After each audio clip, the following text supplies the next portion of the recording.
Well, another day of chaos here with the old equipment here. So I'm just trying to load this actually onto your web page now.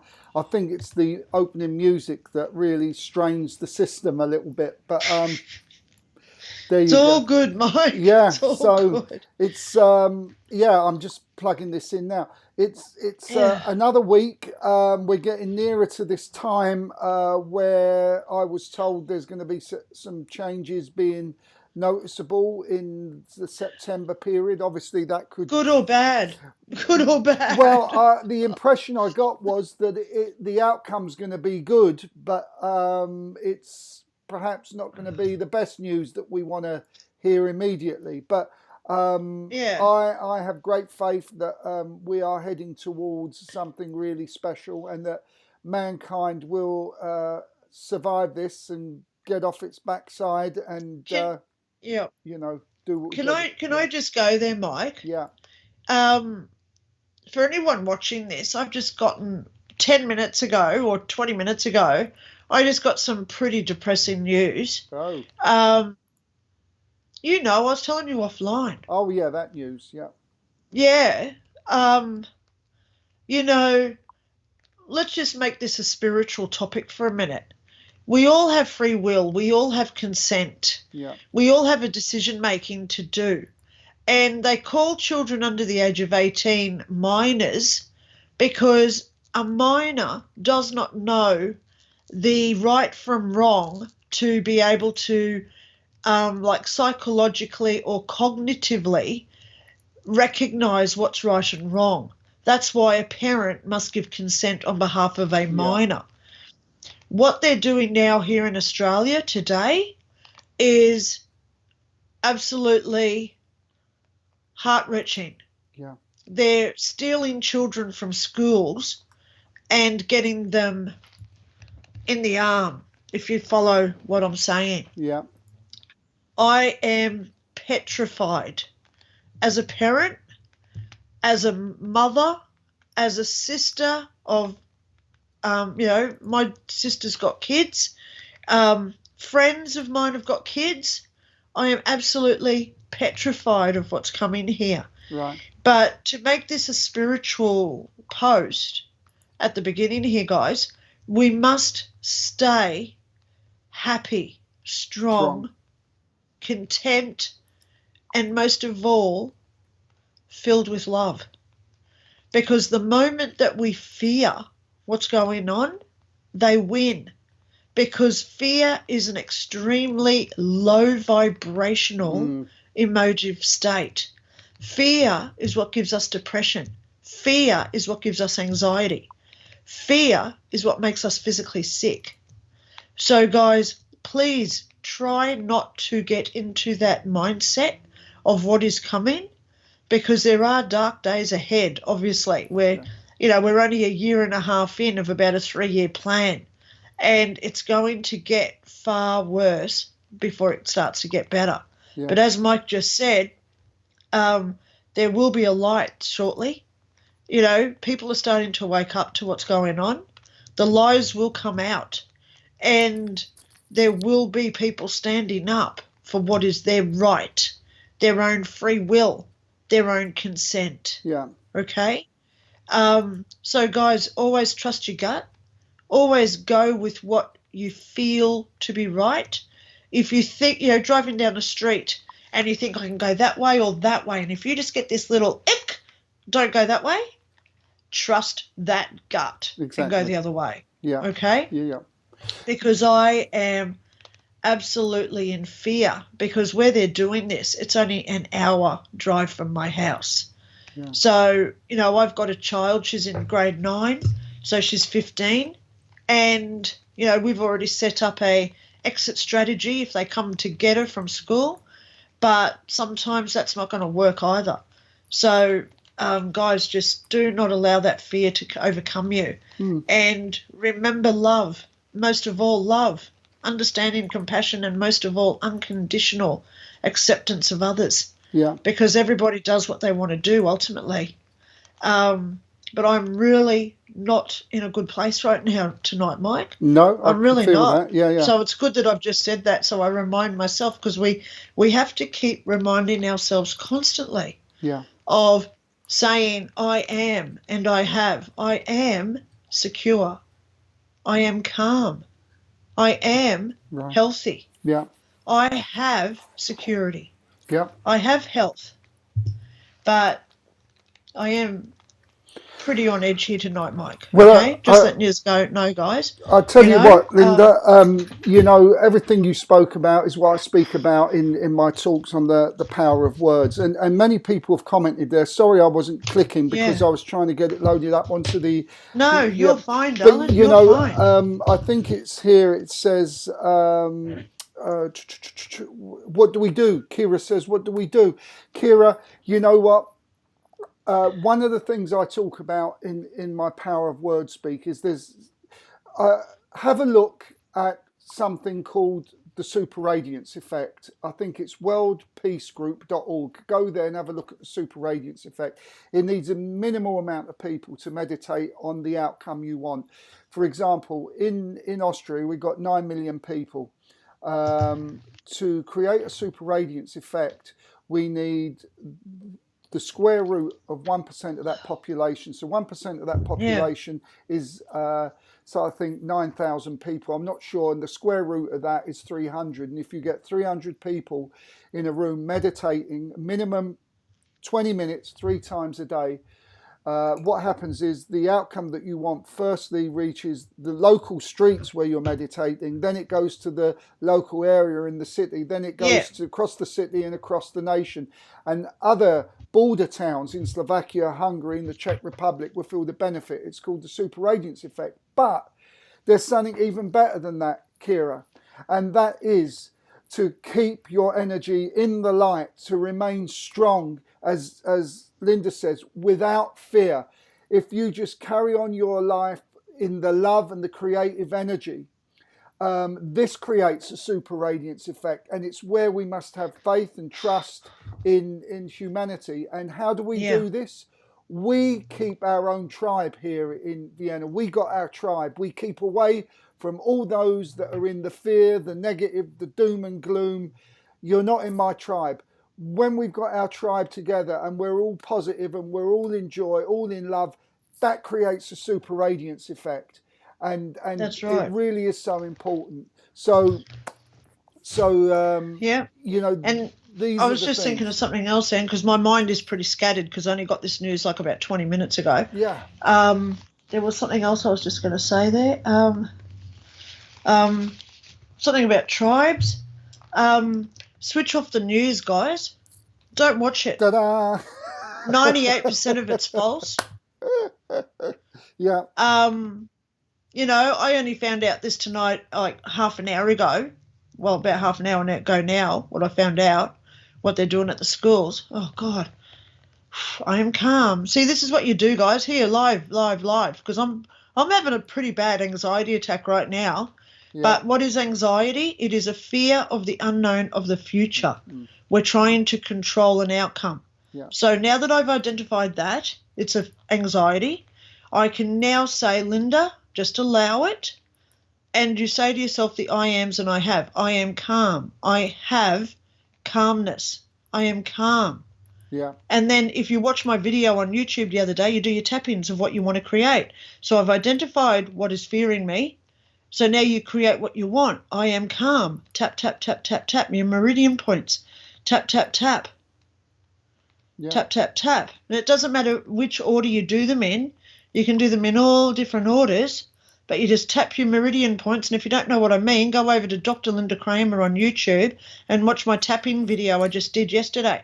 Because the more we tap ourselves, the more it aligns our meridian points in our body, and it does take away our anxiety. Because, look, I've got the shakes. I'm having a pretty good one tonight, So it's all good, though, because I am going to be calm. Yeah. I am calm. Because the power of our words, as Mike said, we can overcome anything just by thinking what we want to create. Okay, so maybe that is a good lesson for tonight. I always say there's always something that comes up every show. I can, Linda, and the people watching, I can assure you, without any fear of contradiction, that if you go down this path of knowing thoughts create the outcome you desire, you have to feel it in your heart as true and see it in your mind as already happened. With practice, this does happen. The science has proven it. Greg Braden, Joe Dispenza, Bruce Lipton, all the big guns have been saying all the beautiful guys out there that are doing this work. And it does work. I've been doing this for many years. And if you see the house that I manifested, it did take me 2 bloody years to manifest it, mind you, and all the other things that I do, that I create when I put my conscious mind to it. And providing it isn't outside of my reality of belief, it comes very quickly. And this is why I refuse to remain in fear of everything. And I know this is going to sound outrageous, and I'd feel sorry for my dear wife. But so they took my life away. Supposing they said I'm a trouble and you've got to go. Well, okay, what do you think? I go into another dimension, I make this transition, but you can't destroy me. That's right. We are eternal beings. It's just that's right. I feel sad for my wife who would have to pay the emotional consequence. But then again, she is very, very emotionally strong and would deal with that. The point I'm saying is, if you really, truly do not fear, you stay out of that fear energy, not only does all this pass you by, but beautiful things come to you, because to receive creative things, you must be in the joy and the creative energy and not the fear. That's exactly right. So there we are. You can't fear it, guys, because fear ultimately is one of the lowest vibrational planes. It makes us sick when we fear things. It really does. Yeah. So I just said the words a couple of times, and now I can feel that twang again of it trying to overtake me again. Yeah. Because as Mike's talking, I'm just sitting here in my head saying, I am calm. I am calm. You don't say what you don't want. I don't want this. No, because then you're saying that word. So you just keep saying what you want. Yeah. And happiness, love, security, kindness. I want my freedom. I have my freedom. I have my freedom. And the more that you say that, the stronger, the more confident you'll get with anything that you do in your lives, where you will interact with people differently when you know that you have your freedom. And what is freedom? It's our freedom of speech. Yeah. It's our freedom of actions. It's our freedom of words. It's our freedom of doing what position you want to do for a job. It's your freedoms of being able to get into a car and drive wherever you want. Freedom to get on a bus, plane, boat, or swim wherever you want. That's freedoms. Right. But when we go on a conscious level, freedom is actually identifying that we are eternal. Yeah. And we see those possibilities like swimming, driving, but on a not just a global sense, but we now see it as a universal possibility and opportunity. Yeah. For our own success. And I tell you what, I'd like to say to everyone listening, since we've been talking about this, affirmations, living creative and joy and fear energy, has anybody noticed how the collective energy in this group here today has changed? That's right. It's lifted. I can feel it. Yes. Absolutely. And yes. I've got the shivers. So anybody, now I know that there's about 7 people watching right now, because I'm 1, so there's 8. Let's just do one quick thing here right now. Our meridian points. Let's just do a quick tap. Find a finger and just very gently find the little, it's a little hollow at the top of your head where your crown chakra is. Just tap there, guys. Tap, tap, tap, tap, tap. We'll do this all together, everybody, right now. Just do it a couple of times. Tap, tap, tap, tap, tap. A little bit more forward, Mike. You dislodge my halo, Linda. All right, easy one. Just here between your nose. See the little hollow under your nose to your mouth? Tap in there. There's one. Couple of taps. You only have to do it about 10 times. Tap, tap, tap, tap, tap. And you think about what you want. I want happiness. I want success. I want freedom. I want contentment, happiness, loving families. And just here under your chin right there where you got that little indentation right there, you tap there as well. Tap, tap, tap, tap, tap. And another one just on the corner of your eye, tap there. It doesn't matter which side of your face you do it on, okay? Some people go down one, then they go down the other side too, okay? Because that's my video I did the other day on YouTube. Funny, I just did that, so now here we are. And look, now I'm calm. Yeah. My anxiety is nearly gone, but I don't want to say that word again. But this stuff, the power of our thoughts and alternative medicine, Mike, come on, we could do a whole show just on alternative medicine, because this is the real medicine, and all this stuff like this, that's the alternate medicines, chemicals. Yeah. So, do your meridian point tapping, guys. It really does work. And you just think about what you do want in your life, and it becomes real. It's the law of attraction, because that's what Mike's talking about. It's the law of attraction. Well, anyway, I'll tell you what, Linda, while we're in that frame of mind, before we start the show, there was a few things that was up on your webpage.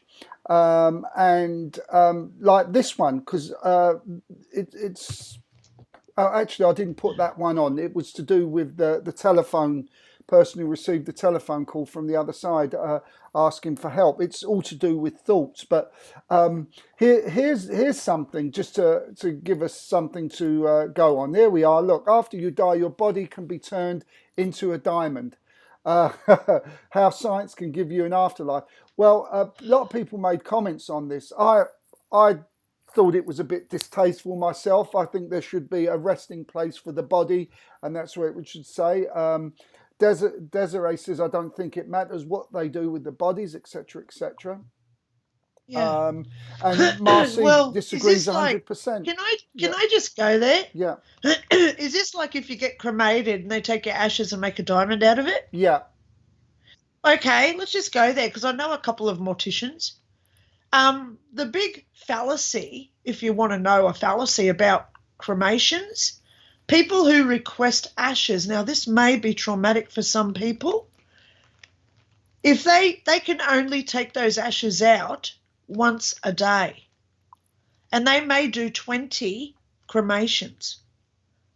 So they do a lot of cremations in between other cremations that don't have services. Yeah. So they could do 20 a day. Yeah. So out of 20 lots of ashes, they only empty that once a day.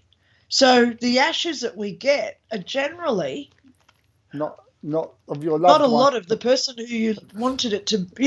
People say, "Oh, this is my auntie," but you think, well, there could be 6 other people in there as well. So it sucks that I've got so much knowledge about forensics, because I worked with the police for so long. But yeah, so if you do want to consider having yourself made into a diamond, book out the whole cremation place for that whole day, so then it's guaranteed it's just your ashes. Here's a thought. Why don't we live our life as a diamond and don't worry about it when we die? That's exactly right. See, I love you, Mike, for a reason. You're gorgeous. Yeah, so look, let's just have one quick look at this one. This was a Channel 4 show, the man that pulled me through the wall. It's quite. I didn't want to put it on the show because it was quite spooky, but it turns out that this child literally did get pulled through the wall, and they had to break the wall open to get I haven't seen it yet. No. Sorry, Mike, because I do go into my group. Obviously, I do try and get in there a couple of times a day. But I haven't actually looked at that footage yet. Yeah, it's quite. Sorry to whoever posted it. that was me. It was quite creepy, really. It turns out it was the father-in-law, who obviously was very, very unsettled. But it does show the power of this, and we saw lots of movies back in the day of these, spirits that would pull people through an air vent in there while they were sleeping. Well, that's right. We're going to see one tonight. We're going to see something. I'm not sure. Oh, yeah, I can see what we got tonight. But, Anyway, look, should we get on with the show here, eh? And we should, darling. We should go because we're I hope you're all feeling a lot better now. Yeah, I'm feeling a lot better now. Well, I'll tell you what, we got a wonderful, wonderful story here of a father who who passed and visited the family the same night on 3 individual occasions. Yes. It's really heartwarming. But first, It is. let's have a look at our little ghostly things that turn up as we do, so we can see if we can debunk them or not. So here we go. Yeah. First one is the airport ghost, and I apologise Yep. for the AI voice. It really drives me nuts. But here we go. Let's look at this one. Internet viewers were left creeped out after footage emerged seemingly showing ghost passengers at an airport. This viral video shows an airplane gateway at an almost deserted airport, believed to be in Phuket, Thailand. As the camera zooms in, it becomes clear there are shadowy figures running along the passageway, but with no airplane in sight and the gateway, suspended in the air, connected to nothing. It is a mystery where the passengers have come from. The footage, uploaded online on Monday, July 31st, has left viewers baffled with various theories to explain the strange sight.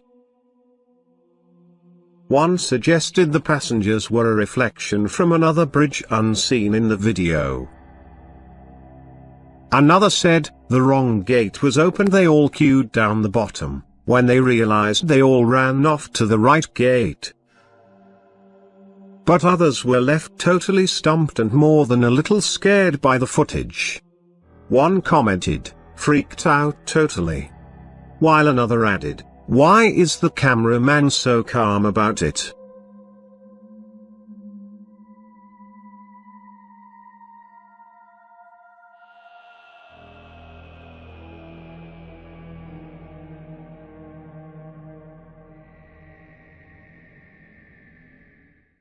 So there we are.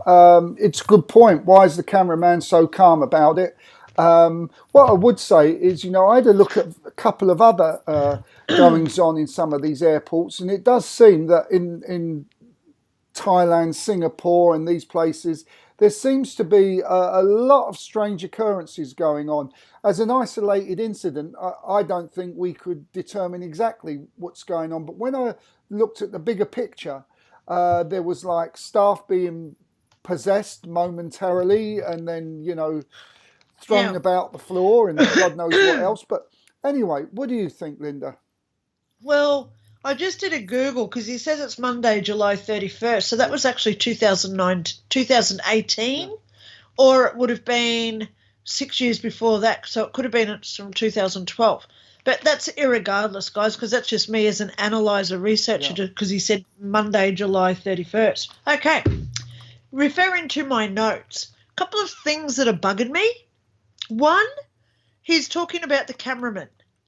If I saw something weird, I'd be trying to hold the camera as steady as I could to get it.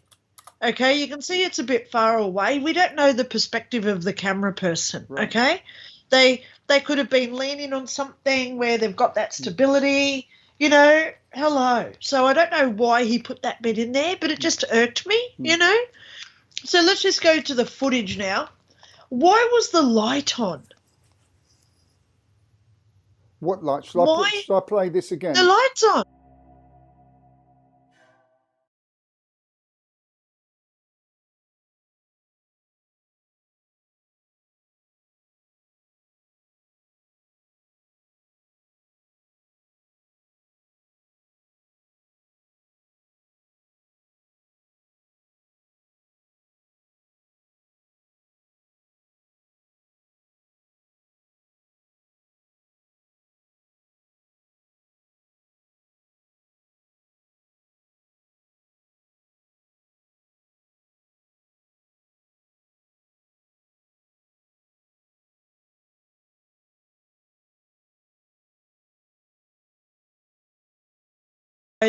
Got the attention to look there and start filming.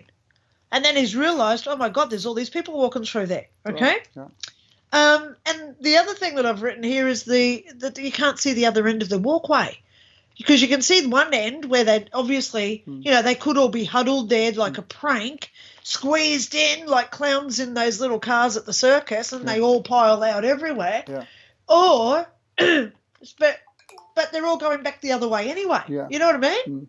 So, to me, it looks real because there's no plane there. No. You can see that there's like young children there, there's older people there, there's ones that pour.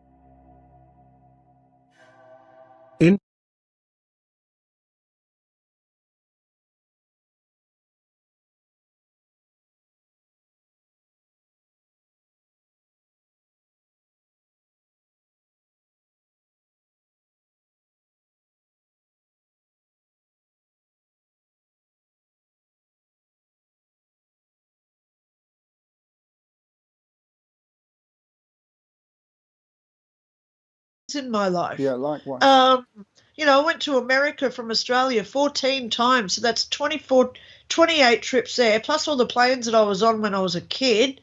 I went to 14 countries when I was a kid. So I've been on a lot of planes. And when you're coming down the gangway, you don't run because it is very unstable for a start. Yeah. There's a lot of tripping situations that can occur. But even when you are racing to like get down to get around to another one because you've missed the gangway, you wouldn't be stopping and turning around. No. So the thing that really irked me was that guy assuming what it was, because he was off the par totally, which makes me think that it's more paranormal than it really is. Yeah. So I don't know what anyone's asking. If you think that it is. Yeah. I think it's real because I've got nothing else to base it on. Obviously, I wasn't there, but it does look real. Yeah. And my biggest concern is, why was the light on? Yeah. Why was the light on? Because that would not be on if it was just an empty. Like the tunnel, the gangway. I think they call it the gangway. Yeah. Like on a boat, you get going on the gangway, so they call it a gangway to get onto a plane. But why was the light on? I mean, Ian says you can see through a couple of the figures. Yeah, that's right. But that could be the double exposure effect because it's blurry and it's from a distance too. So that could be it, Ian. But ultimately, I honestly believe here that the light came on because they were emitting it. They wanted the light on, so they manifested it when they were coming off the plane, which wasn't there because they weren't there, because they were ghosts. Okay. That's my opinion, Mike. I mean, Tanya wants to know what happened back in 2012 or 2016. I had a quick look at that because I wanted to look to see if there was a tsunami or something like that was going on in there, because I do know that from the research that I did do after the tsunami, a lot of taxi drivers reported people getting in the car saying, "Take me to the airport quick." And when they got to the other end at the airport, there was no one in the car. No one in the car. These bodies. Yeah, there were all people killed in the tsunami. And they were so shocked. So how do you know this? And one of the first things I thought of this one, Mike, was wonder if it was a plane that crashed. Yeah. And they all thought that the plane had landed. Yeah. Because there is something coming up when we talk to Jonathan Hunter, when we do the Jonathan Hunter. Yeah. And I'll go there now so it makes sense. Yeah. He actually said that when he died, just a little spoiler alert, guys, Jonathan Hunter, he's an actor, he died, and he talks about his experience. Yeah. He actually said in there, you don't remember how you died. When I was floating when I died in 2001, I did not remember what had happened to me. I didn't remember I died, okay? You don't remember that memory. Yeah. And that could be what's happened here with these guys, yeah. where they just all think, because it's that collective consciousness of like herd immunity. Hello. Yeah. I won't go back to that now. But, when you've got 10 people all believing something, it's very easy for them all to just pick up on the same thought process. Yeah. And I think that they all thought that, I was actually thinking, well, that's a plane that crashed and they all think it landed. Yeah. And that's why they're now just getting off at the airport And to actually, go home or to go to work or whatever they're doing. if we go Yeah. along that thought, Linda, that you're talking about, it could very well be, for example, that spirit guides have actually told them, come this way. And That's right. at the end of How do this you know? gangway is the gateway to the spirit world, as it Yeah, were. that's right. Because what was the light? Yeah. You know, I've been out to airports many, many times at night, and the first thing they do is save electricity. Absolutely, yeah. You know, yeah. because they have so many lights on. Yeah. If there's one that's not needed, they turn it off because when you're up in the air, you're looking down, you know, the pilots, this is, they're looking down, they're looking for the airport light so then they can know which one's the runway. So they turn off lights. So, you know, even a light in one of those gangway things, that's a big distraction from up there where you could see it on the ground as a, you know, to cause a plane crash or something. So they don't leave them on. No. They really don't leave lights on unless they're emergency ones that are always on, you know, right, for safety, etc. Yeah, but that was good footage. I really did enjoy watching that one, Mike. Yeah. Super. Did you like? Cool. You'll love this one then, Linda. I think this is. I laugh. It's not funny. What, the ghost attack? The ghost attacks a security guard. Story of my life. I saw it and I went, oh my God, that's happened to me. Let's have a look. You're about to see what's happened to me, guys, but this isn't me in this footage. And, but, you know, when I say that I've been attacked and stuff by ghosts, now you know what I've been through. So it's all good. You're going to laugh at this one, but it's not funny. I'll give it a spoiler alert. I've got an even better one for next week already. Oh, good man. Good man. Let's look at this one. Here we go.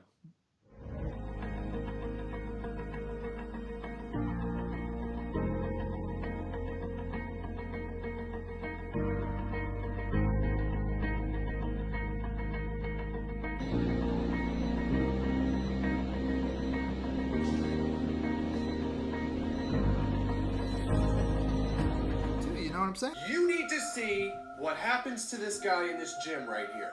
Somebody just tagged me in this video and I can't duet or stitch it, but I need to show you this. For the duration of this video, these ropes in the background never stop swinging right there. There's a light in that little room that keeps going on and off for whatever reason. I'm not sure where this gym is, but I'm not going to sign up anytime soon, and you'll see why in a minute. Okay, they're going to fast forward it right here. He's going to go to grab some equipment over here. Watch that medicine ball. Just rolls away, totally unprovoked. He gets spooked, grabs his stuff, and goes to leave. Watch his feet. Oh my Ripped God. out Oh from God. under him, Oh. dragged and picked up into He's the getting air possessed. by the air. That was a little bit. Well, it looked like his leg was dragged. There. You know, I mean, I wouldn't have been spooked out if the ball had moved. I might have gone, that's a bit strange. So that wouldn't have made me want to leave. Looking at something swinging maybe wouldn't have made me want to leave because I don't know if I just walked in or if there was wind or you know, that wouldn't be enough to spook me out. But have my leg dragged along the floor, adios. Yeah. I've personally had my arm yanked backwards, like they've grabbed me here on my arm, and I had no shirt on. It was just a T-shirt, so I had no like jacket on where they could actually physically like pull the material. But they've grabbed my arm, and I've been pulled backwards and pulled over. I've been pushed downstairs. That's just two of the experiences that I've had that are sort of relevant to this. So it's very scary because you can't see what's doing it. No. You know, you don't know the intention of the person. You know, it could be them pushing you out of the way. Quick, avoid the falling piano type instance, you know, because you don't know why they're doing it to you. And that's a scary thing, especially when they're pushing you down the stairs and not up. So, you know, the poor guy. But, you know, I watched this one back and forward, slowed it down. And his legs, you know, when we fall down, you've got to watch the legs. And when we stand up, you've got to watch the legs because our legs are our balance. And his legs do this maneuver. That's all I'm going to say, that we wouldn't be able to do if we were just falling down. No. You know, No. it's unnatural. It's you know, unless he's like choreographed it for like a play or something where he's Yeah. practiced this routine of Yeah. I'm going to do this with my arm and then it's going to go that way and then down there and then you've got to do it all again to learn the routine. But I don't think that's the case here at all. No, This poor guy. let's have a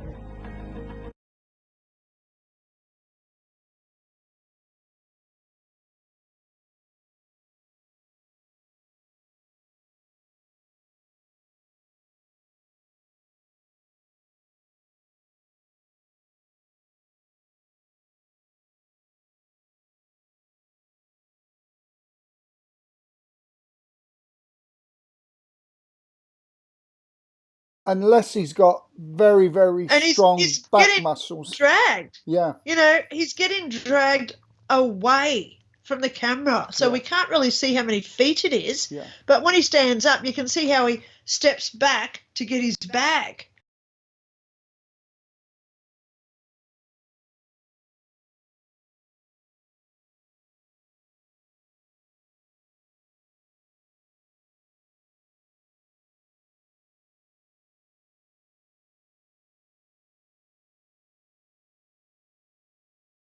Around the room. Poor man. Dragging yourself backwards is a lot easier, but forward, no. Yes, But what about that's right. what about the first one, Linda? The poor security guard. There seems to be flashes of light just before he gets zapped. I'll just put him back You on know, again.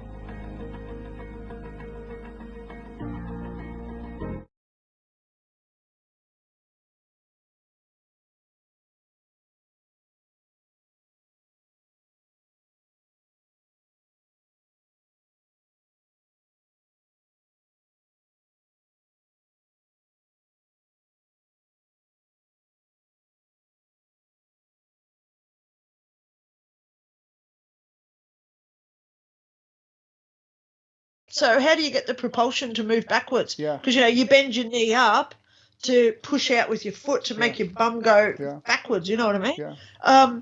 But he doesn't do that. So obviously something is there. You know, he's not just having a drunken fall down moment, you know, No.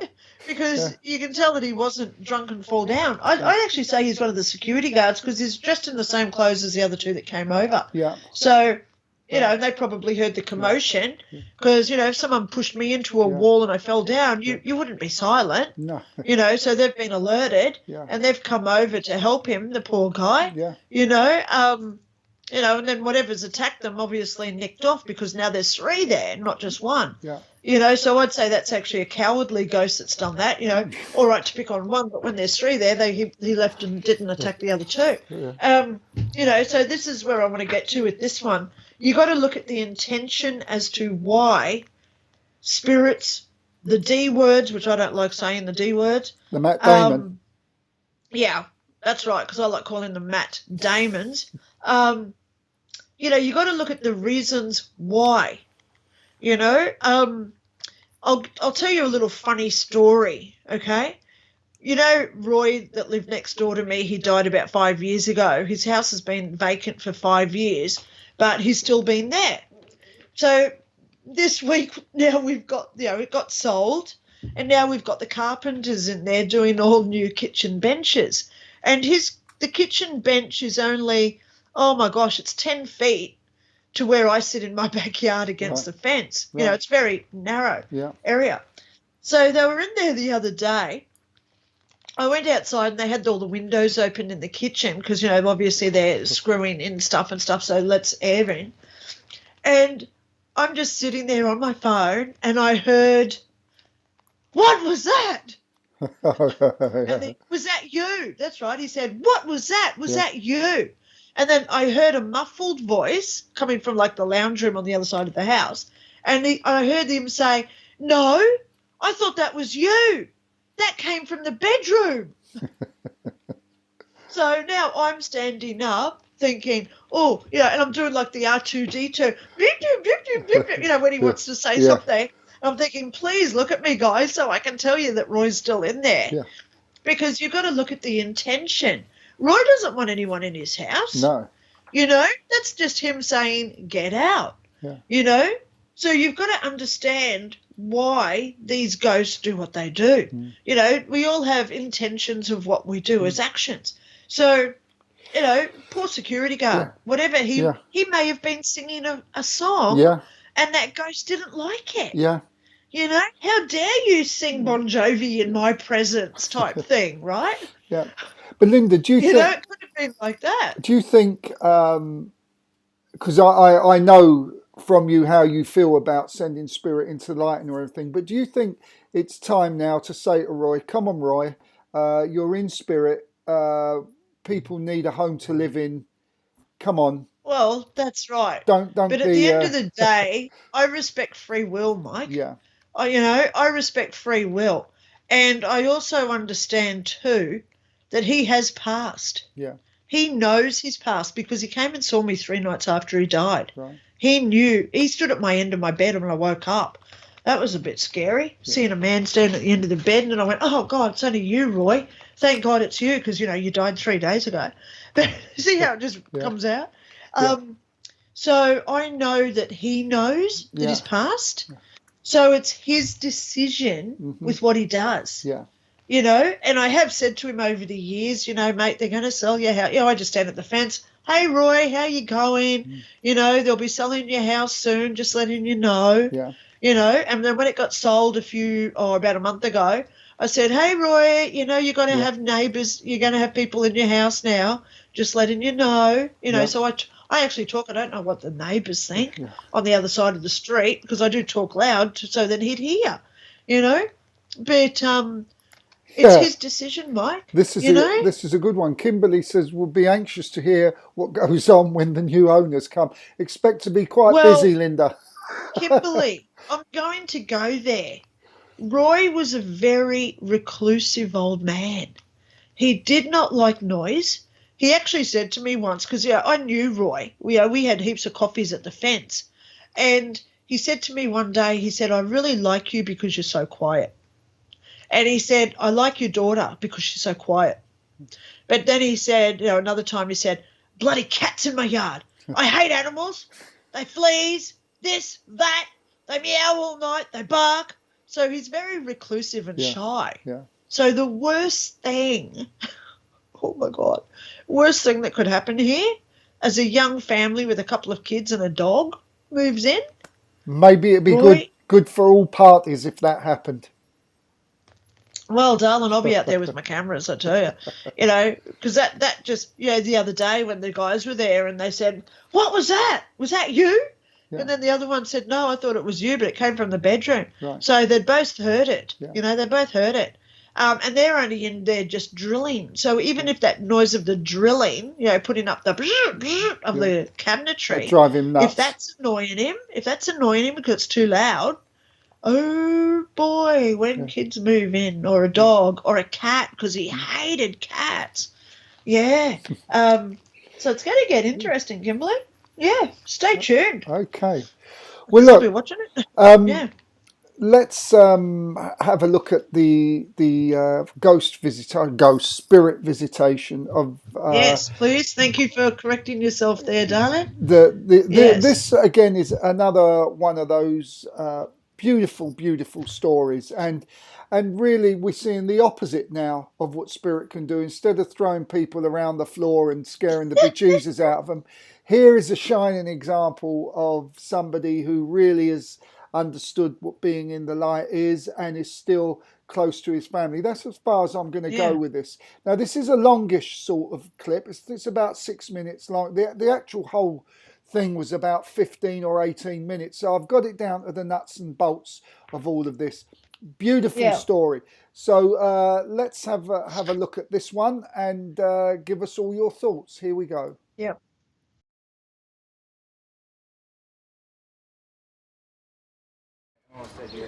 Leslie died September the 7th, and we had to face Christmas. And the closer it got, the harder it was. To me, it was a very scary Christmas, the first Christmas without my dad. Not looking forward to waking up Christmas morning because not knowing how Mom's going to be. Not knowing how I'm going to be. Not knowing how my brother's going to be. On Christmas Eve, Myrna and her sons visited the cemetery to pay their respects. We took flowers, and it was real hard for me.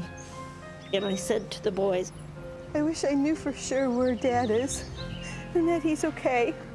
The only thing I could say was I wished I knew too, and evidently somebody heard us because we had a sign on the way back into town. there was a sight that I can only describe as something I've seen in a Christmas card possibly. Look at that star. I would have to describe it as the Star of Bethlehem. Look how beautiful. And that star was just something that I have never seen before, and I probably will never see again. It was just huge. It was gorgeous.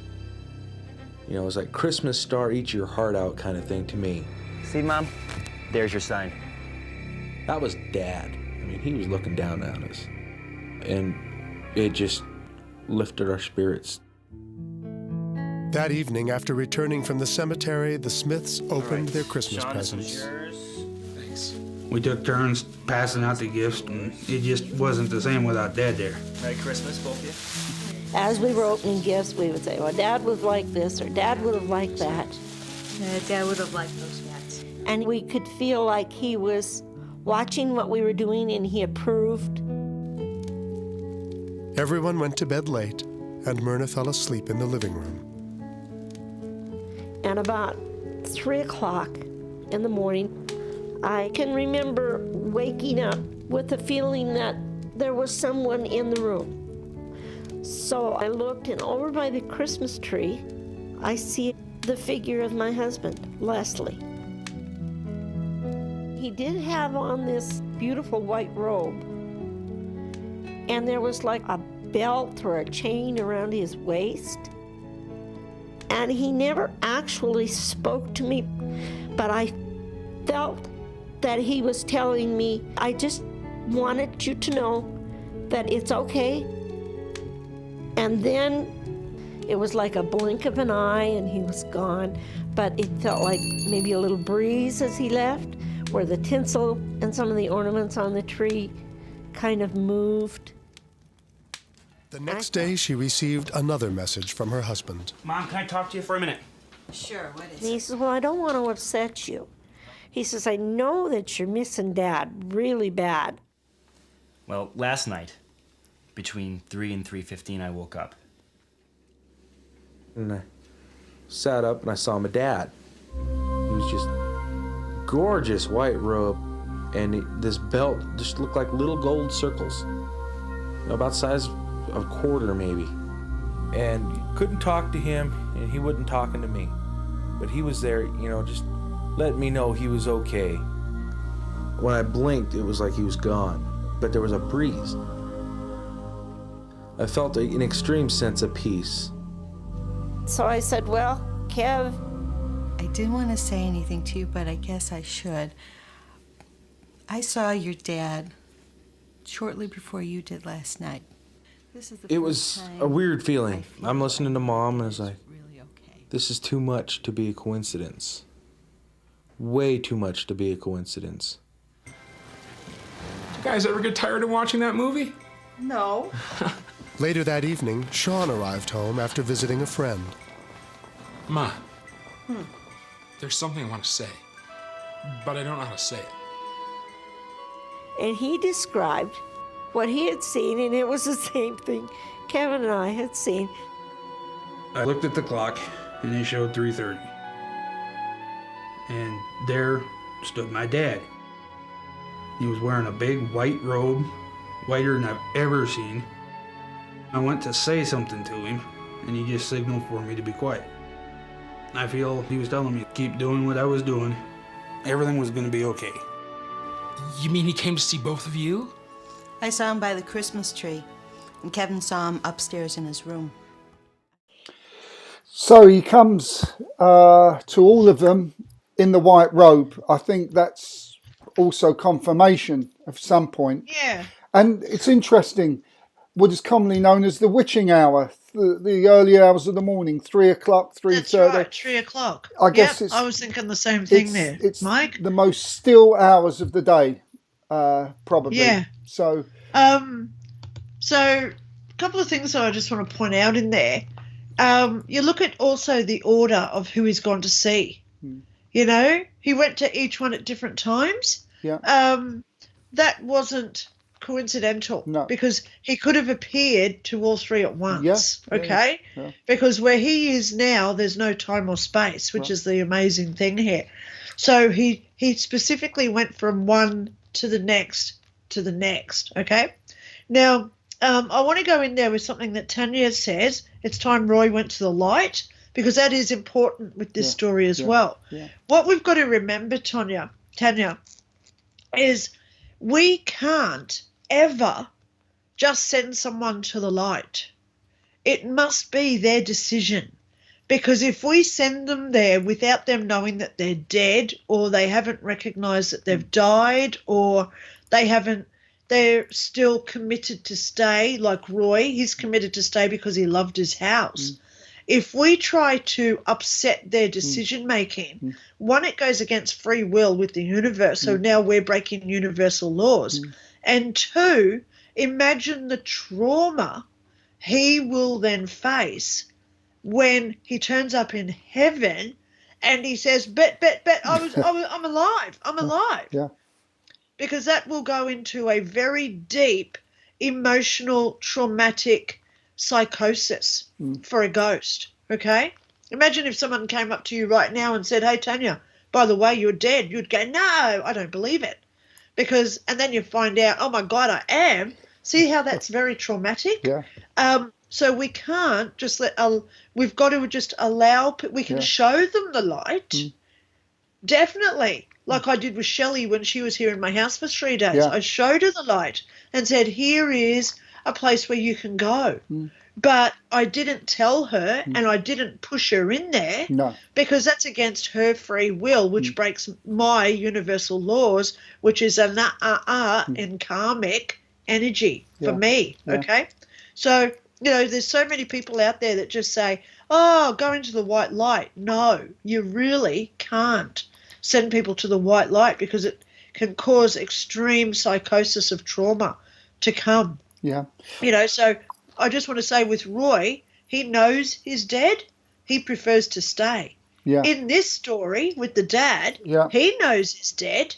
He chose to go. Yeah. He went to the white light. Yeah. He's because now a beautiful thing that I'm writing in my book now that I'm updating it, talking about how we can think and we create what we wear, he's decided to appear in like this angelic robe with the beautiful round golden loops on it to give those family members that comfort, that joy, that peace and understanding that he is in a better place. Yeah. You know, he could have come at any clothing. He could have come at any age, you know, because now as an old man, he could have appeared as a 14-year-old to them because it's his choice. Yeah. And that's the main thing that I do want to really reiterate with people, guys. We can't just force anyone to go to the white light. It must be their decision ultimately. Yeah. We can show them where it is and we can give them that inkling that they've died, you know, like with Shelley, I was giving her that inkling by showing her that it was now in the 2000s because it was 2016 when she was here in my house. But she died in the 1970s, so I got out the calendar and I said, darling, try and remember where have you been for the last 30 years? So see how I was giving her those inklings so she came to that logical conclusion on her own behalf, okay, because that's how it has to be with ghosts. But, you know, for him to appear in that white light and the white robes, what a beautiful message for his family. Yeah. There is something else I want to say here. What was with the breezes? Now, I've been researching the scientific theories that go into explaining the paranormal, which is the presence of ghosts and spirits, okay? One, we know for a fact that this was not a ghost, okay, because he was now in other clothes. Yeah. Ghosts generally stay in the clothes that they died in, okay? Just letting you know.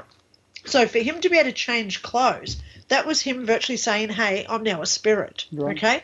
So he's gone up to heaven, and now he's giving them that inkling that he's in a better place.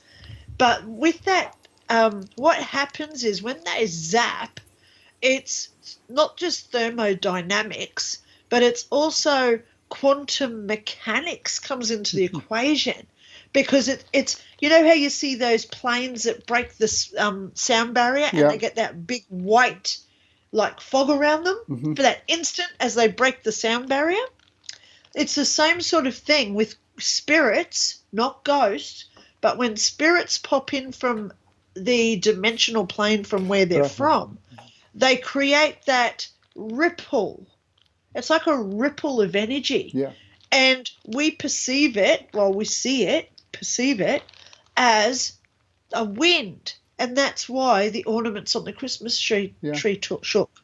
And that's why you'll feel a wind when they come through. They pop in because they're breaking that energy barrier from coming from one place to another. Yeah. Okay? So that's why there's that wind there. Because I'm looking at that scientifically now, because I'm updating my ghost book as well, giving people that proof of scientific proof that ghosts exist. Good luck to Linda, because no one's ever done it.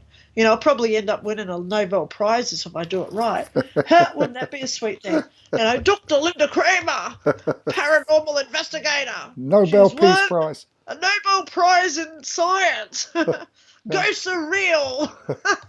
No, well, I mean, just to give you a kind of heads up, whenever I've done rescue work, we only invite them into the light. And I have to be honest, I've never met one that I can remember anyway that says, no, I'm not going, because then I would say, then go back, don't disturb what we're doing. You know, it's simple as that. But they've all wanted to go, and it's taken a couple of goes sometimes. And I'll tell you how we do it. It's very simple. We do it using the table. And we put the light on the table, and for some reason I was always asked to say the Hail Mary when this happens, and you can feel the table really moving, and when they've gone, boom, it stops dead, for want of a better phrase. But that's right. That's right. You know, but before we move, I just want to go through here what Tanya says, which is, I have a resident ghost who lives in harmony with me, but we communicated and I stated that he can live with me in peace and share the space, or I would send him on. Quite correct. Yeah. And she also says, my spirit said he liked what I did with the house and garden, and he loves my pets, etc. Yeah. So that's exactly right. You've done the right thing there, Tanya, because you're giving him respect for a start. Okay. So I've got ghosts in my house, just to clarify. I've got ghosts here. There are rules, because I'm the legal owner of this property, like we all are. Yeah. You know, if you rent, if you're in housing commission or public housing or whatever you want to call it, if you own your house or even paying off a mortgage, if you pay money to stay there, you're the legal owner, right? So I always say it like this: I'm the legal owner of this house. If you respect me and my daughter and my cat and my visitors and my family members, anyone who comes here, I will respect you. You are welcome to stay. Okay? That's what I do. Yeah. Okay? Because some days I have about 8 here. I'm sure I've got one of those flashing neon lights that says short-term accommodation on my front doorstep. I'm pretty sure I've got that short-term accommodation sign at my front door. Because some days I can hear them walking around on the floor, and there's like 8 or 10 walking around some days. It's really funny. But you know, if I get a nasty ghost here, which I have, okay, I threaten them with archangels. Seriously, because archangels have the ability to heal that process, that traumatic process.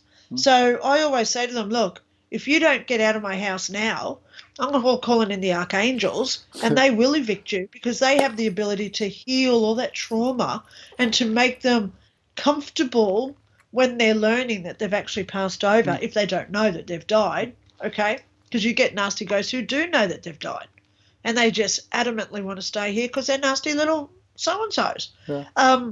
So, you know, the first thing I always say is you've got to identify whether they know or they don't know they've died. Yeah. Because that's the biggest thing. You know, because if they know they're dead, well, if they see the white light, they can then go into it. Yeah, see you later. But if they don't know they've died, it could be very traumatic for them. You know, you don't want that on your soul contract when you go for your life review. Seriously, okay? Because it's a big no-no with the universe. Yeah. Well, I'll tell you what, before we move on, I'll just read what Nicholas says. After my father-in-law passed, I woke up in the middle of the night to go to the toilet. I turned on the light in toilet, and it was like a bright flash of light, like the toilet light was supercharged. And at the same time, it was like white shadow, best I can describe. Something woofed down the hallway, freaked me out. I guess it would freak you out. Yeah. But when your nerves settled and you was able to discover that this wasn't going to harm you, I wondered, did you feel a sense of peace there? Yeah. But also Tanya said I had an ex-lover turn up at my front door after he died in 2016. See, Tanya, it never ends. Same with mother-in-law. Well, that's right. That's right. And the best thing that you say there, Tanya, you did not allow them to come in because they have to respect universal laws. Yeah. And, you know, a lot of people say, oh, look at that little ghost of a child. I'm going to let them stay with me. And it's not really a child at all. It's a nasty, you know, like the Matt Damon types because they appear as children. Yeah. Once you allow them or invite them in, OMG, you have trouble. Yeah. Because then you can't get them out because you've invited them to stay. So, you know, that's what I always say. If you respect me, you're allowed to stay, but that's not invited to stay. Okay, it's totally different wording. So, just use not you, Tanya, because, you know, you sound like you've got half a I haven't met you personally to have a chat with you, but, you know, you sound like you know what you're doing, darling, you know, which is awesome. Yeah. But, you know, beginners, etc. out there who just think, oh, yeah, I'll just go to this haunted house and just put them into the white light. No, you can't do that. One thing worse than those children you talk about, maybe we should do a show on it at some point, is the black-eyed children. Yeah. Don't want to get involved with them. I do like that one, Time's running out. Let's I know. Let's go on to this wonderful, an extraordinary life this man has lived. Lucky to be left alive for as long as he has. Before you go, I just want to comment because Jeff, we're about to get off there. Jeff Souls just commented, when the ghost is too rowdy, I say, friends, be quiet. Very good, Jeff. Always say, please. Hey, because when they're walking around my house, I come out and say, hey, guys, please be quiet. I'm still in my human form. I've got to sleep. Please show me respect, please. Yeah. Show me respect and I'll respect you back. So always be nice to them because 98% of people are nice. If you're nice to them, they'll be nice back. So, Jeff, thanks for that comment, darling. Okay. Sorry, Jeff. Sorry, Mike. Sorry, wrong name. You'll sleep all right tonight, Kira. Don't worry. We've got a beautiful story or two coming up now. But before we do this with the this near-death experience with John and Hunter, once again, this is just a call to action. If you have had an NDE, if you've had an OBE or a shared death experience or any other spiritual experience that you want to share with us, just sit yourself in front of the camera and give us the nuts and bolts, just 5 minutes of what that experience was, like Melinda did last week, I think, so we can really get the conversation going. It can offer comfort or closure, help people to have a better understanding of what's going on, because we want to make these stories from real people, as much as we can, and part of the people who are watching. Well, that's right. You know, I will never call myself an expert of anything paranormal. I love hearing other people's stories, you know, especially about near-death experience, because then I can say, oh, my God, I saw that too. Wow, you saw that. Now I'm sort of jealous because I didn't experience it. And it gives me more like a perception of what I did. So, guys, if you have had some sort of weird psychedelic experience, please let us know about it, you know, because, you know, I've personally read about 3,000 or 5,000 different NDE stories, and there's so many variations, you know, and it gives us all a hope of, what we do create out there. Because in heaven, we basically do create what we want up there. If you want an ocean, you'll get the ocean. If you want to sit on the mountain all day, you're in the mountains. It's beautiful. But, I want to hear other people's stories. People that are approachable, normal, everyday people. Because, celebrities, you don't know whether they're getting paid to be on there doing it. You don't know. No. Well, tell me a celebrity who doesn't get paid as an appearance fee. Hello. Yeah. So come on out if you want to do it. If you're in Australia. Out yourself. Yeah. What's that? Black Yellowbeard. I love Yellowbeard. It's one of the Monty Python. Bring out your dad. and they're pulling them all out and sticking them on the trolley. I'm not dead yet. Oh, you will be in a minute. Bang. Sorry, that's Yellowbeard. Anyway, I like that movie. But getting back on point, where was I? Oh gosh. Normal people. Normal people. Yeah, normal people. Whatever normal is. Bring us your stories. Yeah. Yeah, bring us your stories. Yeah. If you've got a cat that does something weird and it's just like looking at the wall all day and you think, oh, wow, I don't know. But just I've got this thing on my computer because, hello, I'm not techie at all. I've got this little button here on the bottom of my computer and it's got a little camera on it. I click that and the camera comes up and I can just press, it says record, stop, and then I can upload it and stuff. So hopefully a lot of you have got that capacity. Yeah. I'll also get on to Sally Chapman because she actually was the one who went and saw Michael. Shane. Michael Shane. Yeah. She actually went and saw him throwing up all that jewelry and other things he did, which just blew me away when she told me what she saw 10 feet from him doing it. So I'm going to try and get Sally Chapman on here.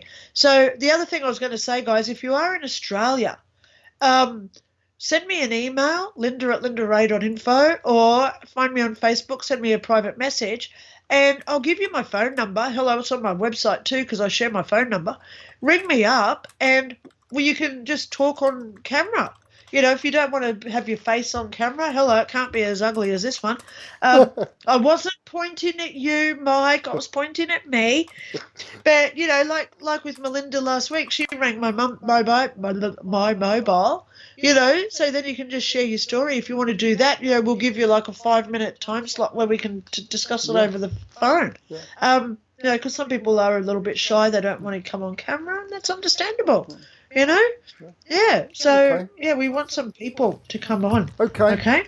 Let's look at dear old Jonathan Hunter, who's lived the rock and roll lifestyle. Okay, here we go. So I went to school in Jacksonville, Florida, to a university there, and I started smoking grass. Before then, I drank, sort of following in my father's footsteps, partying a lot. And then by the summer of my sophomore year there, I was doing hallucinogenics. You know what? I love the drugs. That's the truth. I love them because I was so uninhibited. I didn't have to think about who I was. I could just go with the experience. Got a job as an office manager of the Broadway play Hair. What a world. What a world. They were smoking grass and getting high in the office. But, I'm in New York now. I got this job. It was incredible to me that I'm working for Hair during the day. I'm going to acting school at night. People are coming on to me, men, women. It just was opening up this whole new world. Finally, in December of 1979, I was at a friend's house to do laundry. They were not there at the time. It was around 5 o'clock. And I thought, ooh, I'll bet you they have some Coke in their desk drawer. I know that's where they have it. So I went in there, and then, lo and behold, there was a fresh little gram there of Coke, I thought. I'd just get a little buzz on for work. So I laid out 2 thick lines of the stuff and rolled up a bill and tooted that stuff up and thought, what's this been cut with? Ooh, I hope it isn't too much speed or something. Better do some more. So I laid out basically half a gram of this stuff. And then things started feeling weird, and I started feeling dizzy. I thought, oh, I'll just go in the spare bedroom here and grab a magazine and lay down. Ooh, I hope this didn't have, like, acid or something in it. So I laid down on that bed, and that's the last thing I remember in that room. What I had done was I had snorted a half a gram of pure PCP. Now, I had done PCP back in New York, and I knew that it just took a teeny weeny bit, like from your baby thumbnail, for you to get really twisted. So here I'd snorted a half a gram of this stuff, the pure stuff. Needless to say, it was enough to kill several people. And within a couple of minutes, a few minutes, after laying down, I was gone. Well, the guy came home right at that hour, and he had seen overdoses. He knew what was going on. He quickly called the paramedics. Fire department was literally a block away. They couldn't revive me. And so they got out the defibrillators, finally. My heart had frozen. And they got me going again. And then they whisked me over to the local hospital. But what happened for me on my end, the initial experience was a sense of coming to out of darkness and realizing I have left my body, I've died. Now, mind you, I didn't know I'd overdosed, you see. My body's sort of this opaque thing. I'm sort of floating through space. I'm coming into this presence of this white light. It was like life. That's the only way I could interpret it. I wasn't afraid. I felt absolutely safe. My body was, when I looked at it, it was almost kind of see-through, but I felt okay. And I thought, I've died, but I feel wonderful. This feels great. This is an incredible experience. And then I found myself focusing on this light that I was coming into the center of, that I was merging with, if you will. And the only thing I can say, because I was not a born-again Christian, but I thought, I think this is Jesus. I couldn't see anybody, but there was a personality in the presence of this light. It was white light, indescribable in its purity. And the other feelings that went with it were, I'm loved. I'm in the presence of love. There's no sense of time at all, and in the presence of knowledge. And I felt so good, so loved. And again, I just knew that this was Jesus. And he said, Jonathan, I want you to look at your life. And then every moment, every thought, every action, everything that I saw, beheld, did, I was living it. From the beginning all the way through until that present time. That's the only way I can describe it. I was living my life. No judgment on it, just this is your life. It's over. And I'm in his presence again, aware of that. And he said, Jonathan, what did you see? And I said, I just see negative, destructive choices my whole way. There's nothing good. All my thoughts, the suspicions, everything was negative. That's my life. And he said, all right. Then it faded away. It was like I fell out of his presence. And then I came to, and I'm tied down in the hospital bed. I've got wrist restraints on. And lo and behold, there's my brother and his wife. She's Christian, I know that. He's a new Christian, I knew that. And I began manifesting these other things. I felt this deep sort of voice coming out, starting to come through my body. And it starts, it's like another voice coming out, and I start saying, I am Jesus Christ, I am Jesus, and yelling out orders, and I'm yelling out every foul, unclean thing I ever did, just spewing out all of this dark stuff, and I can feel this voice taking over in me. So, there we are. Interesting one. It is. No sense of time. typical thing, and to feel the presence. It's what we, actually, again, I talk about table tipping, and some people who are inexperienced say to me, "Well, how do you know it is who they say they are?" And I say, with experience, you will feel and you will know the difference. I mean, when we're doing a little workshop, we go through checks to show them checks. But when you do it for long periods of time, you know if the person who it says it is actually who it is by the way the table moves. And we've never had any deceit anyway. But it's interesting that he just knew that this light had a personality, and that personality was the Christ energy.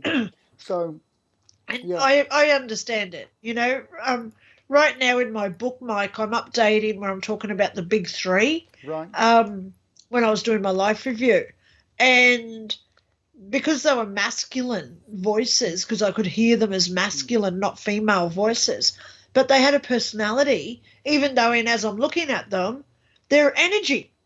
But they did have a personality because, like the tones of our voice, the feelings that were emitted from them. So you feel it because it's all energy, like an emotion. So, like empaths feel energies and emotions around other people. It's all like that. So I believe what he says because it's what I believe as well, unless he's gone to somebody who said, oh, yeah, say it like this. But I don't think so because he's so honest in there because he's still an actor because I Googled him, Jonathan Hunter. He's still out there trying to make money for himself. Yeah. So, and to come out and say, hey, man, I've had this really bad trip, taking drugs, that takes a lot of honesty because a lot of drug users that come out openly, they never get work again. No. Look at Downey Jr., Yeah. Robert Downey Jr., he is an absolute freak of nature to not only get busted for cocaine, he went to jail for cocaine, turned his life around, and now he's Iron Man, So it does work for some people. But, a lot of them don't. They get busted for whatever, drink driving even, they're little things in Hollywood that you've got to be pristine and angelic, but funny that I said that, isn't it? But he didn't have anything to gain by that, by being that honest with what he and to say that he was at these parties, so that he's with all these other like celebrities and stuff. He's really on fine eggshells there, hardcore. Yeah, he's standing on ice where he's about to fall into the abyss and never be heard of again. So, he had a lot to lose in that. But, for him to say you don't remember how you died, that really did string home for me, Mike. Yeah. Because when I was floating in the room, I had no awareness of what was life or death because it was just me being. When I was doing my life review, because I'm looking at my own memories, there was no conscious thought of, oh my God, that's over. You're right. Because it was still in that being of my like eternalness. So I can understand what he was on about there. Yeah. Okay, well, we come to the last section, Linda, the Irish medium. Yes. So let's just run this because we are heading up to that point now, and yes, we are. Let's just see anyone what their thoughts on this lovely lady is. Yep. I need to acknowledge another male coming in there beside you. Okay.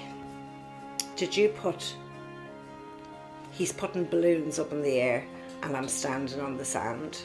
Did you release balloons for somebody's birthday or anniversary? Because I need to acknowledge I feel like I'm standing on a beach and I'm letting balloons go. Who let the balloons go? No, I let balloons go on the beach when my son died. Okay, so that's who. Okay. Yes. Okay. I just see the beach, I see the balloons, but I feel I need to say to you that he was the one that was standing beside you while he was watching this happening.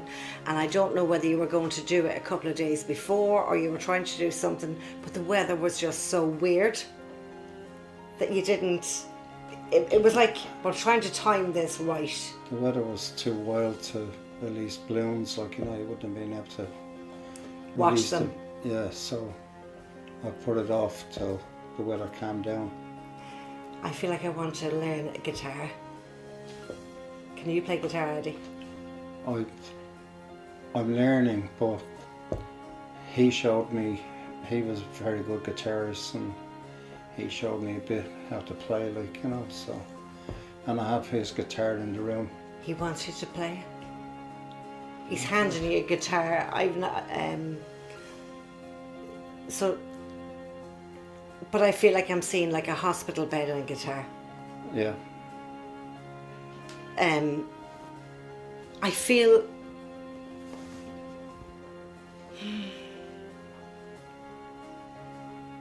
in his last weeks in hospital, he had a guitar, playing a guitar in bed. okay. That's what it is then, because I'm just trying to pull him in just a bit closer to me, so I can link. But was he teaching you from the hospital bed or showing you something that he did? Because there was a particular thing that he did with his fingers that you were finding a bit awkward to do. Yeah, because we're both, when we play guitar, we're both left-handed. Now, was there a bit of an alcohol issue with him at one point? Yeah. Because I need to acknowledge, he's not coming in going, I wasn't squeaky clean. Yeah. I dealt with stuff the wrong way, and he wants to acknowledge this. So it's like, I feel like he nearly, did he say all this to you just before he passed away or over those last weeks? Because I nearly feel like I'm in confession, but I feel like he opened up more, and I feel like his mother wanted to know everything, but he didn't want her. Yeah. There. Yeah. Well, like he had a bad problem with alcohol, where some stages he was like doing 2 bottles of vodka a day. Wow. Okay. Wouldn't be a problem. So I feel that but he had cancer, yeah. yeah. Okay. Because I feel like that was there underlying. It just that something tripped it. It's like tripping the switch in him, and it was like it was very, very quick. But he had it. I feel that he was either told something a couple of years before that to stop drinking. Some really good evidence there. And you know what? Just as a side issue, what makes this a good reading also is the guy she was reading for there, the father. That was a hard read. There was, not that he was. I'm not saying that, he. Come on and laugh. He was giving her signals. We don't want signals, but he stood there with a poker face, and it's very hard to have that trinity of energy when somebody is so non-communicative, I'm sure I've had that guy at my house for a reading about a year ago. This sort of old guy walked in and he said, "Oh, yeah, I want to connect with a loved one." That's all he gave me. And he's sitting out the back and I'm telling him about his wife and he's like, poker face. Yeah. And I said, "Well, did she do this? Did she do this?" Yeah. And it'd say, "Yep." Yeah. Just like that guy. Oh my God. And they're the worst. I will go there because they're the worst ones. Yeah. But, it is good that they've obviously been driving over and they're saying, okay, I'm seeing this medium. I want to know if she's real. Yeah. So I'm not going to disclose anything. You Yeah. know? Yeah. So it is hard in those points. We don't want people to disclose anything. We don't want to have this signalling, by their body language or anything like this. Yeah. But, I was doing reading this morning for somebody. It was a very short one. And it's very clear when they are closed and when they're open. I don't want them to give me information, but what we need is it's almost like a bounce of energy. We need this energy to go backwards and forwards. That's exactly right. And that's exactly right. When you get the better reading. So yeah. See, I whenever I do a reading, I always tell the person how I do a reading. And I make a little joke of it and say, you know, I teach you how I do it. I'm not one of these psychics that just comes out with, oh, I know about your mother. Yeah. You know what I mean? Yeah. Because I like hearing names, because as I write down the name, like Mike, I get all this information. You know, 46 years old. Hello, there you are. Beautiful long hair. Hello, there you are. So, you know, I like writing down their names. Yeah. If I've got someone, I'll say to them, what do you do for a job? And they say, oh, a baker. So as I'm writing down BAKER, I'm generally getting information about their job. Oh, my God, you work with a lady with black hair. Yeah. How did you know that? Oh, my God, it's like this long. It's straight hair. She brushes it at work. I'm seeing her brushing it at work. So that's how it's all through connections. Yeah. So, whenever people come to me, because, you know, I've done development classes, you probably do too. Every week, every week. You know, I haven't done one now for about a year. Ha, ha, ha, to Convid.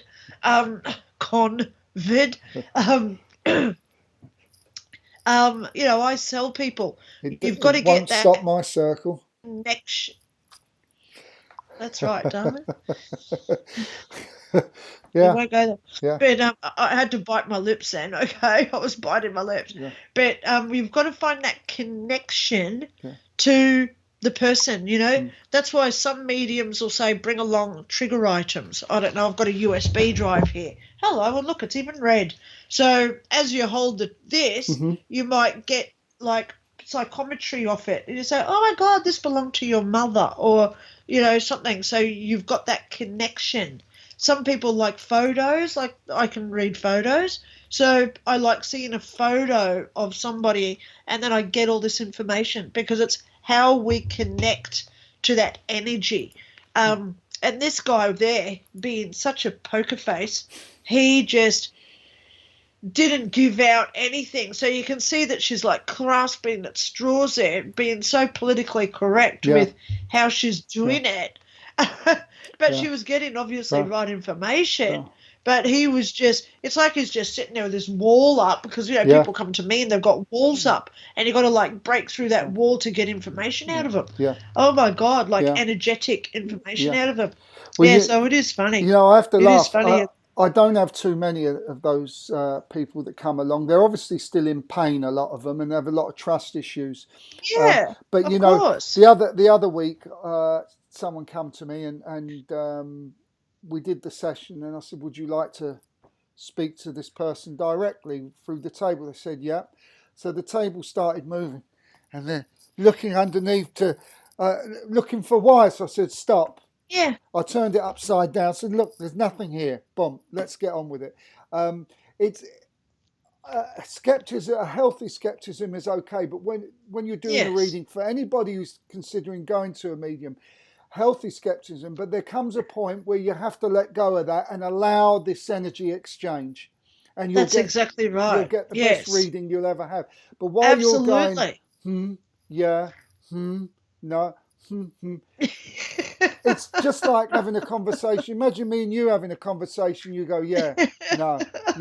Well, it's not going to be the best conversation, is it? Of course not. So, that's exactly right, Mike. Well, so Mike just gave some great advice, guys. If you ever do go to see a psychic or a medium, or a psychic medium, because we should maybe just say the difference. A medium is someone who sees the dead, okay? Spirit or ghost, okay?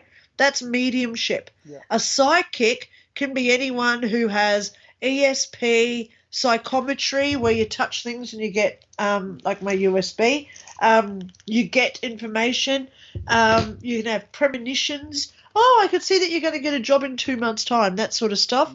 So that's the difference between a psychic and a medium. Yeah. I call myself a psychic medium because I've got a lot of both, okay? So if ever you are going to go and see somebody, give up some information to them so then they get that energy connection going, and you'll have the best reading, okay? Take along trigger items or photos or something so then they can, because you don't know how they operate and how they get their information, because everybody does do it differently, and that's where we have to respect other psychics. you know, I've got a guy here, he thinks of numbers. And I said to him, what do you do? And he said, I think about a number 3. And then I'll get everything related to that person with number 3. Oh, you got 3 kids. Your date of birth was the 3. So, and then he'll think of a number like 13. Oh, your kid's 13 years old. So he gets that connection to the sun because he says the number 13. Yeah. Okay? Yeah. Yeah, so he uses numbers when he does his reading. So he thinks a number in his head, 64 or whatever. Oh, I'm seeing here you've got a uncle that was born in 1964. Yeah. See? Yeah. So he gets that connection with that person because he's saying the number in his head. Yeah. So that was an interesting technique that I've never heard of before. You know, but we all get our information differently. And that's basically because we're at the end of the show, you know, great way to go out. Respect is fastly, I should have said, fastly disappearing on the planet. Nobody's respecting each other at this point. We're not appreciating anybody else. We're all judging each other. So, guys, you know, over the next week, whenever you have a judgment, oh, why are they doing that? Oh, I'd never be able to do that. You know, whenever you think about somebody or you see an action and you just get that instant trigger of judging them, really sit there and think, why are you doing that? Because there's no need to. Yeah. You know, we don't have to judge at all. We don't. No. Just allow people to do what they're doing, guys. If you see a guy running a red light and you want to swear at him, you shouldn't be doing that. Ask yourself why you're judging him doing something you wouldn't do. He's not you. You're not him. Allow them to do what they're doing. Yeah. You know, you don't know his motives. You don't know his intentions. You don't know his emergencies that could be happening to make him want to do that. Yeah. You know what I mean? So just try and stay focused on your own love, putting it out there to others. Yeah. Emit those happy thoughts and really do stay in a higher vibration, guys. The world needs it right now. I'd like to add, and this is something that I spoke about in my Power of Words talk. When you're at the dinner table, forget COVID, forget all of this, because it contains the fear energy, and I've shown it contains the fear energy with the experiments with water crystals. It does enormous damage to your immune system, and when you eat food, it becomes toxic. It poisons it all. Absolutely. Keep that subject. I often said, you know, when I've done the talk, because the Chancellor here is Chancellor Kurz, and I say at the dinner table, do not set a place for Chancellor Kurz and all the cronies in the ministry. Yeah. Sit at the dinner table, have joy, have fun, talk, keep the TV off. And I'd like to say to people, just be conscious of having fun. It takes consciousness because we're conscious to be in fear, conscious to be downtrodden right now. This is centuries this has been going on for. But be conscious to be in joy. Be conscious to be aware of what's going on without emotional attachment. That's exactly right. So grounding, guys. Yeah. Learn your grounding, how to ground yourselves. Yeah. You know, a good thing to do every time you're going to have a sip of water. Before you take a sip of water, say an I am affirmation. Yeah. I am healthy. Sip, swallow. Yeah. I am happy. Sip, swallow. Yeah. I am confident. Sip, swallow. Because the more, you know, Emoto Masuru, he proved it with water, and it's the same with food because a lot of food does have water content in it, except if you microwave it. Oops, and you got mic'd in it. Well, microwave. I mean, I think you put in that energy into yourself. So, you know, say your affirmations before you eat, and it's best if you've got people with you because then, you know, you've got two energies all creating this cytokine storm of energies around us, which, you know, that's a word for today. So you use it, you know, if you see a word that you don't really associate to the convid, turn it into something that's helpful for you that takes away that fear, you know. So cytokine storm, I'm going to create a cytokine storm. I'll sit there with Tashi and I'll have breakfast with her in the morning. Yeah. And as we're taking our mouthfuls, I'll get her to say her daily affirmation, and then I'll say one.